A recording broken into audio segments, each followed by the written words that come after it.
Assalamualaikum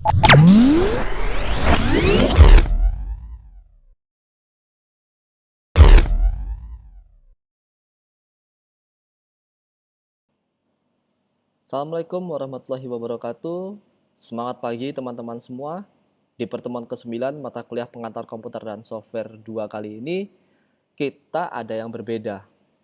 Di mana biasanya kita kuliah di kelas, namun kali ini kita bersua di dunia maya atau sistem daring.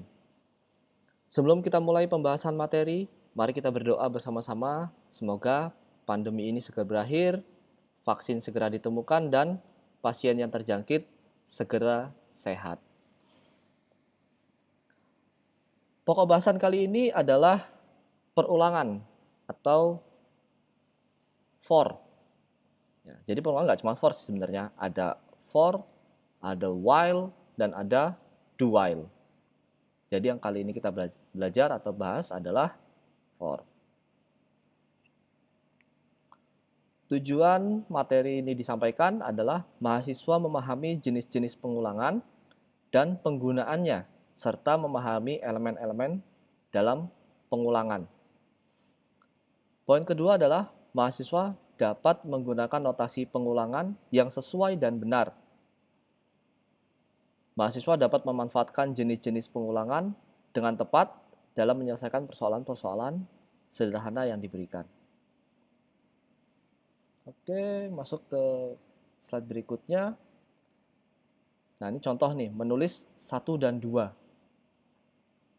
Jika kita diminta untuk menulis 1 dan 2, kemudian menjumlahkannya, cara yang paling sederhana dan mudah yaitu kita tinggal panggil aja cout 1, cout 2, lalu kita panggil cout 1 plus 2, sehingga outputnya adalah 1, 2, dan hasilnya adalah 3. Ya, ini jika 2.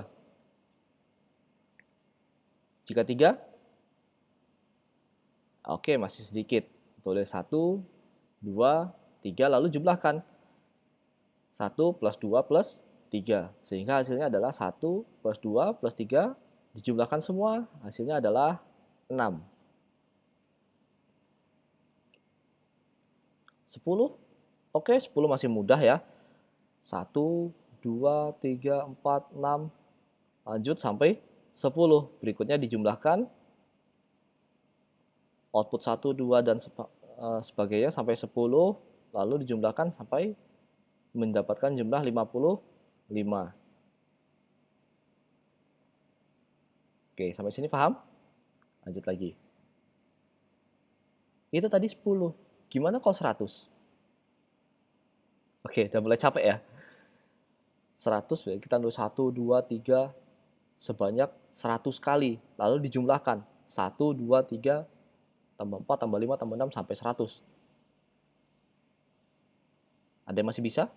Oke. Kita tambah lagi. Gimana kalau 1000? Gimana kalau 10.000? 100.000? 1 juta? Ada yang mau? Nuliskan notasi 1, 2, 3, 4, sampai 1 juta line of code. Nggak ada ya. Maka itu ada perulangan. Apa sih perulangan? Oke, perulangan yaitu melakukan suatu instruksi, bahkan aksi secara berulang-ulang. Manusia bisa nggak? Bisa. Banyak sekali manusia bekerja sesuai dengan rutinitas. Namun, manusia memiliki keterbatasan atau kecenderungan untuk melakukan kesalahan, di mana manusia punya tingkat letih dan bosan. Jadi ketika manusia mengerjakan suatu hal yang sama itu terus, lama-lama akan merasa bosan dan cenderung memiliki kemungkinan untuk bisa melakukan kesalahan. Sedangkan komputer atau mesin atau robot memiliki performa yang stabil, sehingga apa yang dikerjakan itu konstan. Mulai dari pertama hingga terakhir itu sama semua. Selama masih mendapatkan asupan energi seperti listrik, sehingga apa yang dikerjakan oleh si mesin itu dapat konstan. Nah, contoh seperti ini gambar. Sekarang pabrik-pabrik sudah banyak sekali menggunakan robot. Yang pertama, mengurangi cost atau biaya. Yang kedua adalah memaksimalkan konsistensi.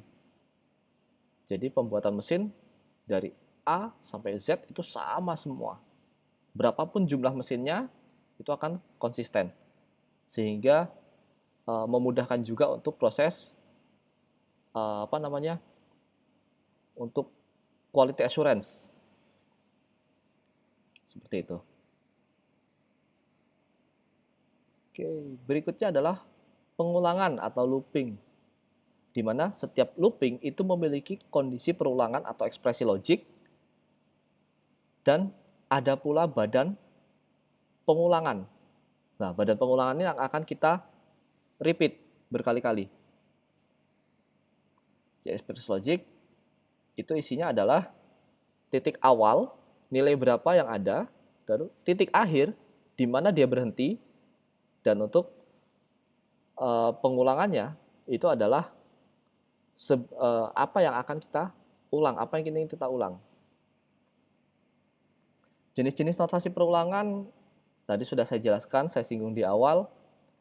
Ada for, ada while, dan do while. Nah, perbedaannya di sini untuk while itu berdasarkan kondisi pengulangan di akhir. Jadi dilihat dulu apakah perulangan ini bisa dilaksanakan, baru dimasuk ke dalam badan pengulangan. Sedangkan yang do while berdasarkan kondisi pengulangan di awal. Jadi do duluan, nah, melakukan dulu, baru dicek apakah masih bisa diulang atau tidak. Sehingga apabila kondisinya itu sebenarnya tidak terpenuhi, jika menggunakan do while, maka paling tidak ada satu kali output. Untuk yang ketiga yaitu berdasarkan pencacahan, di mana kita tahu batas awal berapa, batas akhirnya berapa, lalu increment-nya seperti apa. Apakah penjumlahannya 1/1 atau penjumlahannya 2/2 dan lain sebagainya. Oke, berikutnya masuk contoh kasus. Tuliskan program yang menerima input sebuah integer, misalnya n, menuliskan angka 1, 2, 3, dan seterusnya hingga ke n, dan menuliskan 1 plus 2 plus 3 plus sekian, sekian, sekian sampai dengan ke n di layar. Asumsinya n lebih dari 0. Jadi n harus lebih dari 0, kita input, lalu akan tampil.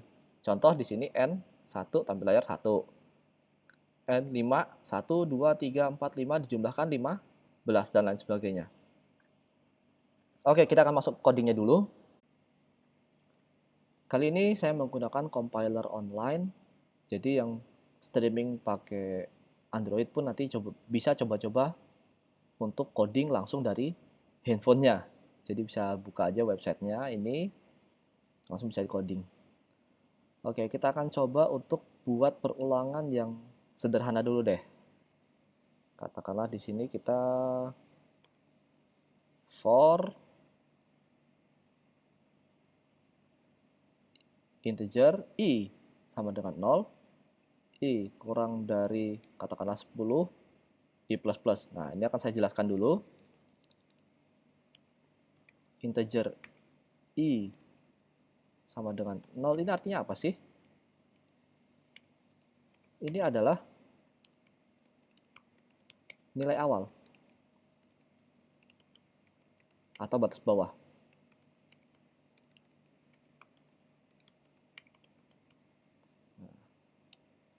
Berikutnya ada i kurang dari 10.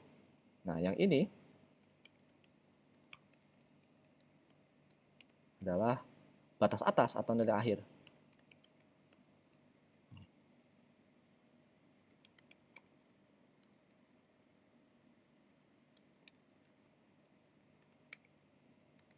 Nah, seperti ini. Sedangkan yang di atas, yang ini, yang i++,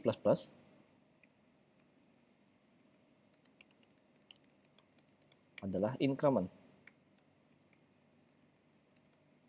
atau peningkatan nilai satu persatunya. Untuk outputnya kita tinggal panggil cout. Katakanlah kita menuliskan Institut Teknologi Sumatera. Sumatera, oke. Hampir tadi salah.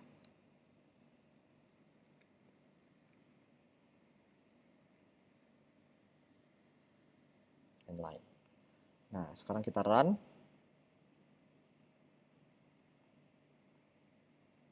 Ini proses runningnya.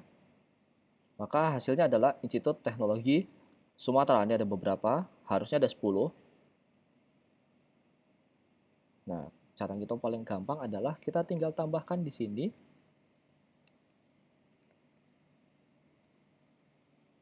i. I dari mana? I dari integer ini, kita panggil. Nilainya berapa? Jadi nanti kita akan mendapat nilainya. Kita run lagi. Kita lihat hasilnya seperti apa.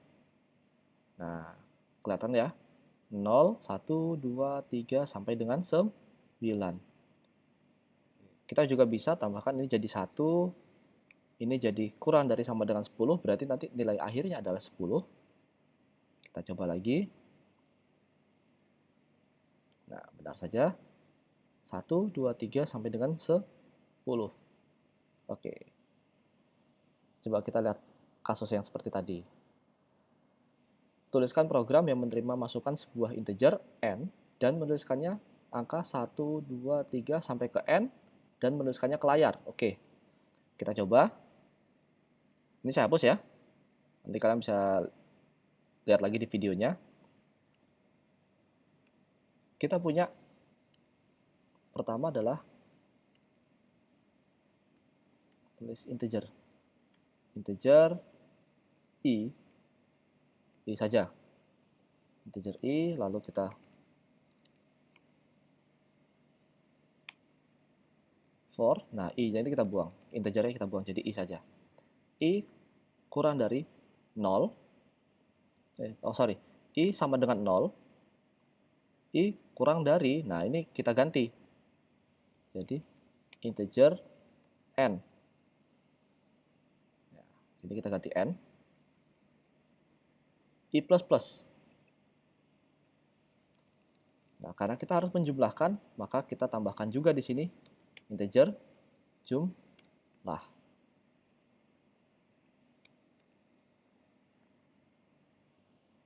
Integer jumlah. Nah, di sini kita tinggal masukkan. Oh iya, karena n ini adalah input, berarti kita harus tambahkan di sini. Hampir lupa tadi. Jadi kita tambahkan cout. Nah, cout di sini input nilai n sama dengan, nah, lalu cin n. Nah, ini untuk fungsinya untuk mengisi nilai dari integer n. Jadi sebelumnya kita masuk, kita harus isi dulu n-nya berapa. Ini bisa kita jadikan 1. Tadi 1 bukan sih? Oh ya, mulai angka 1 ya. Berarti ini 1. Integer 1 i sampai dengan ke n. Jadi kita bisa tampilkan di sini cout. Yang kita tampilkan apa? I. I saja? Iya, I saja. Lalu di sini kita panggil jumlah sama dengan jumlah plus ini berapa? I di sini. Berarti kita kasih I. Nah, di terakhir kita tinggal panggil Cout jumlah.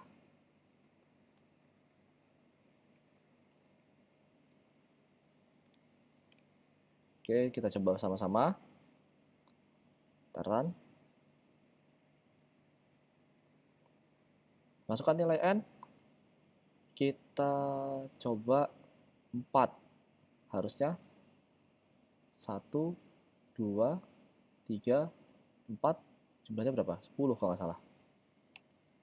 Oke, sip. 1 tambah 2 tambah 3 tambah 4 jumlahnya adalah 10. Sampai sini bisa mengerti? Dicek dulu, kira-kira ada yang masih belum paham sebelah mana.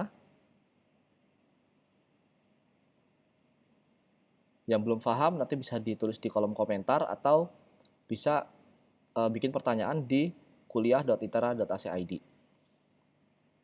Oke. Kita masuk lagi ke materi. Nah, di sini kita coba 10 dulu biar pas, biar meyakinkan apakah itu hanya kebetulan atau sudah tepat. Kita kasih 10. Apakah 10 hasil 55? Oke. Kita cek.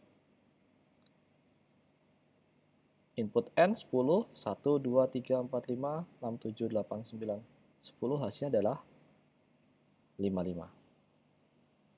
Oke, sesuai ya. Kita masuk lagi ke sini. Nah, untuk for, pencacah harus sesuai dengan variabel dan tipe yang terdefinisi suksesor dan prodesornya. Misalnya integer. Nilai pencacah adalah mulai dari H min, artinya nilai awal, sampai dengan H maksimum atau nilai akhir. Di mana aksi adalah akan dilakukan dengan memperhitungkan harga-harga dari pencacah yang dijelajahi. Artinya, jika masih dalam rentang perulangan, maka akan ditampilkan aksinya. Namun jika sudah melewati batas, maka akan di stop. Harga pencacah diinkremen melalui operasi pencacah plus-plus.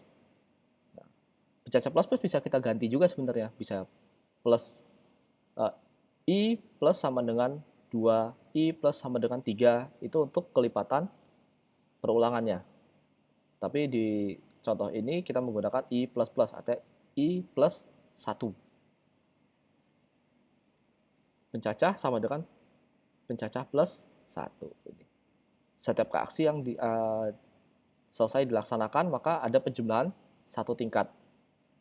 Jika pencacah mencapai H maksimum, maka perulangan berhenti.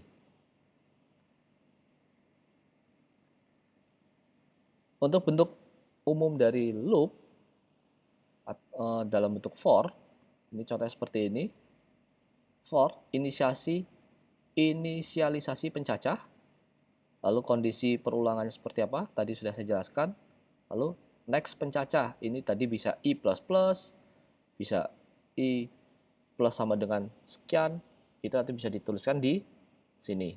Lalu aksinya apa saja, ini adalah apa yang ingin kita ulang.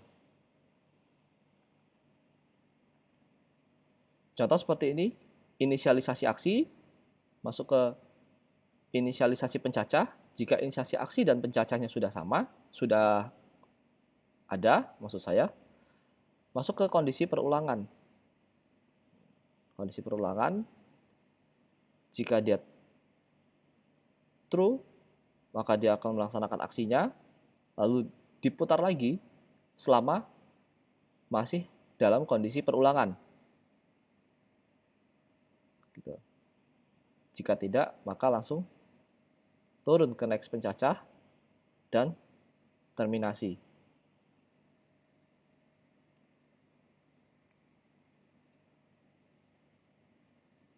Oke, di sini tadi sudah saya jelaskan juga. Ini ekspresi boolean. Next pencacahnya tadi yang I++. atau I plus sama dengan 2, I plus sama dengan 3, dan lain sebagainya. Oke, ini adalah contoh for. Sum 0, inisiasi aksi, for I sama dengan 1, I kurang dari N, I plus plus. Ini yang tadi, nggak beda jauh sama yang kita kerjakan. Count I, tampilkan I dan jumlahkan I. Tadi sudah kita buat juga ya ini ya. Sama, seperti ini juga.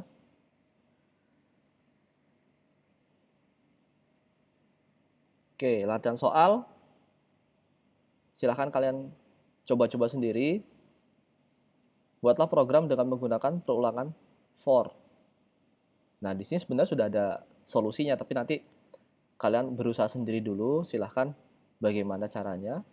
Ini ada solusinya sebenarnya, gampang. Ini soal latihan juga. Jadi usahakan kalian bisa mengerjakan dulu sendiri. Berikutnya lalu dicocokkan dengan kunci. Itu tujuannya si solusinya diberikan. Setelah mencoba ini, teman-teman bisa masuk ke kuliah.iterasi.id. Saya sudah berikan kuis atau latihan di sana yang harus dikumpul dengan batas waktu tertentu. Oke, sekian. Selamat mencoba. Jika ada yang ingin ditanyakan, silahkan tulis di komentar lagi. Dan ditulis di kuliah.iterasi.id. Jadi kita bisa bahas bersama. Terima kasih. Wassalamualaikum warahmatullahi wabarakatuh.